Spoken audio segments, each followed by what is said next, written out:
everybody, Merry Christmas. Just wanted to show you something that I got my son for us to play right here, Battle Lore 2nd Edition. Can't wait to do that. That's going to be a lot of fun. But today we're playing Darkest Night, and we're going to be starting turn 13, so we're going to get to that right as usual. Do a little situational recap. The scholar here has 3 keys. You can get a artifact, but he's in a location where he gets no bonuses, and there's vampires and the Necromancer. So if he stays there to collect that artifact, well, it is what it is. He'll have to run back to the monastery, I believe, but that's okay. I'm not so upset. I mean, he's going to take a hit from those vampires if he stays there. Well, he can try to elude them, which he's not too bad at. So I think we're going to have, his situation, he's going to have to stay there. The monk is definitely beelining for the monastery. He's actually at 0 grace. He is hurt. He's staggering. He's got to get back there and get some healing in him. Our druid's, he's okay. He's got 1 grace, which means he can take a couple of hits, and he's in the village with two blights that he can take down. Now, keep in mind, the Necromancer is creating 2 blights everywhere he goes now, so it's really not good for us. The Wayfarer, who has been just doing great, is probably going to head down to the ruins and search for keys and stuff, while also taking out some blights. We'll see how that goes.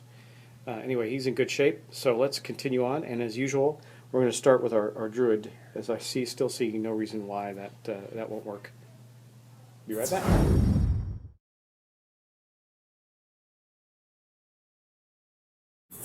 Druid is in the village here, and I think that for his turn, he's going to take on another blight. He could search there and get some more skills.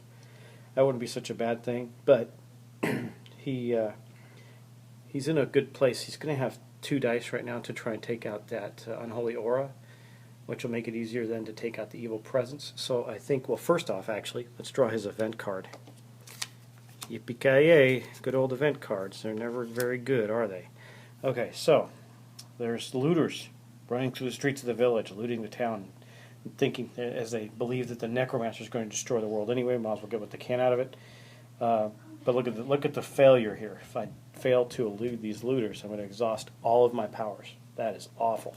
So we can't miss that one. The good news is I got 3 dice to elude because he's in his wolf form. He's got his camouflage. So just to show you what that looks like, wolf form, which is active.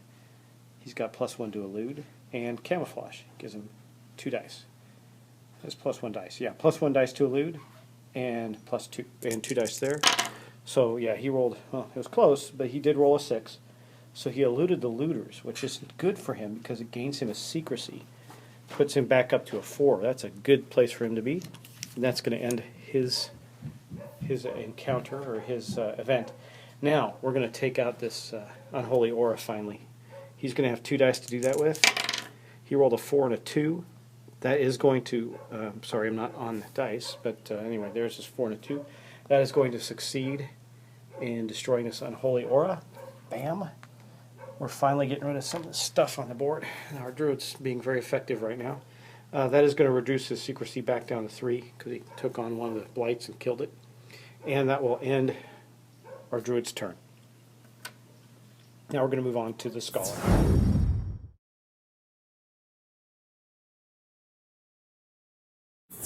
Here's our scholar. Well, we know his situation. He's going to take probably either a loot or take some damage from these vampires. But first up, he is in the space with the Necromancer. And if you start there, you automatically lose a secrecy. So he's down to 3. Then we have to draw an event card. Betrayal. One of the people up in the mountains or somewhere told the Necromancer where the scholar is hiding. That's going to reduce his secrecy again. It's down to 2 now. So good odds that the Necromancer is going to find him. Okay, so for our scholar's turn, he's going to do the obvious. He's got 3 keys. See, he's going to turn those in. It's going to hurt him to do this because he's probably going to get hit by the vampires here if he doesn't elude them. But he has got one of the relics, which is awesome because now if I do something like give that to the Wayfarer, who's very healthy, and let the Wayfarer attack the Necromancer, we could actually win the game. We got to get the Necromancer in a place where he's got no blights, though. So it's one of the reasons I'm trying to clear some blights out of the area. No matter where he lands, he's going to have some blights. It might be one of those scenarios where we all have to gang up on him and try and kill the blights one by one and then take him out as a group, which would probably be more effective. But anyway, that is not the end of the turn, because he ends his turn with these fine fellows. So he's going to try and elude them. He's got 2 dice. He rolled a 4 and a 2. That just made it. Okay, so he eluded the vampires and did not get hurt by them. So that's going to end the Scholar's turn, and I'll be right back with, let's flip this over. Scholar's turn is over, and I'll be right back with the mark.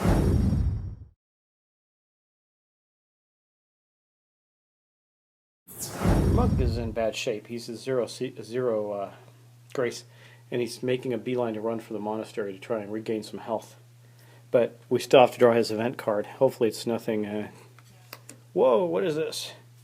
Remove all blights from your current location and create an equal number of new blights. Okay, weird. But, alright, fair enough. We're going to remove the Dark Fog and Evil Presence. We're going to replace them with something else. I'll be right back. First card there in the forest to replacing these bad things. We're going to replace it with webs. Why does I think that's going to make lose a turn leaving? Great. So he's going to leave and then try, and he'll be lose. God, that was about the worst thing that could have popped up there, I think. Outside of something that would have flat out killed him. And then Decay will be our, sorry, in the forest, Dark Fog again, and then which increases the search difficulty in that spot. Well, that's actually not good for him. He's going to have to run to the monastery, and I guess I'll stand him upright, because I have these guys laying down so you can see him, to show that he is actually losing a turn next turn, and that's going to end his turn for turn 13. Now on to the Wayfarer.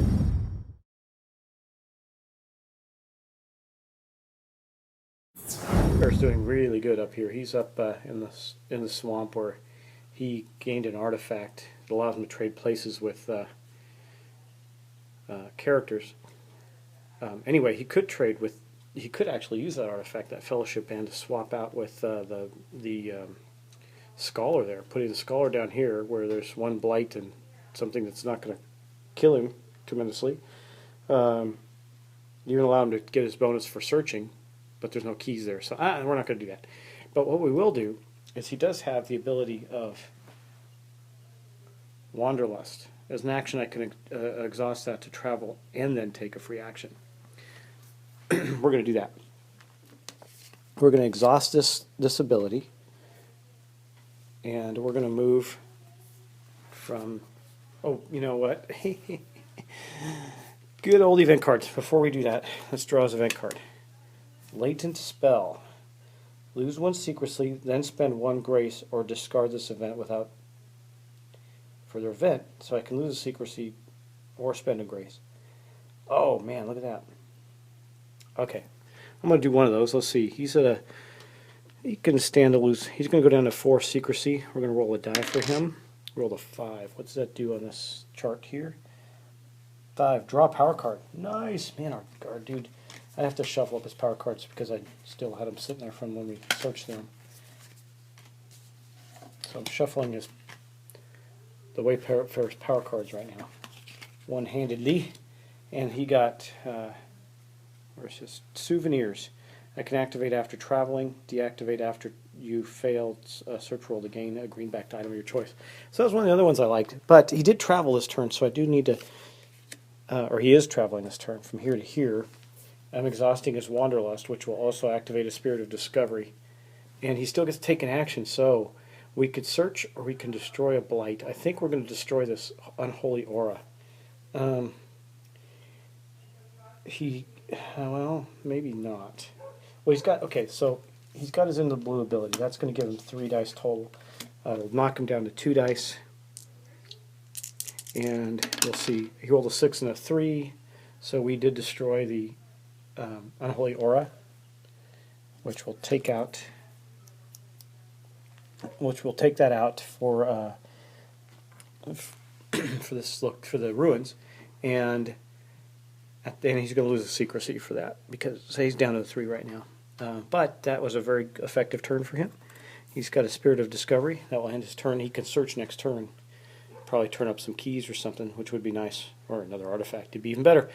All right, so that's going to end turn 13 for the players. Now we're going to move on to our lovely Necromancer.